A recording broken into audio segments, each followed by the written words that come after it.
তুমি কে আমি কে রাজাকার রাজাকার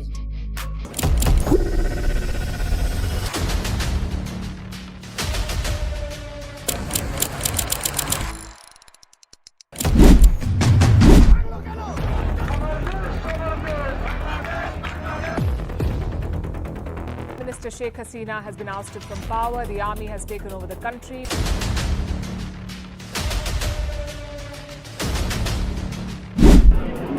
We have to live as refugees abroad for years.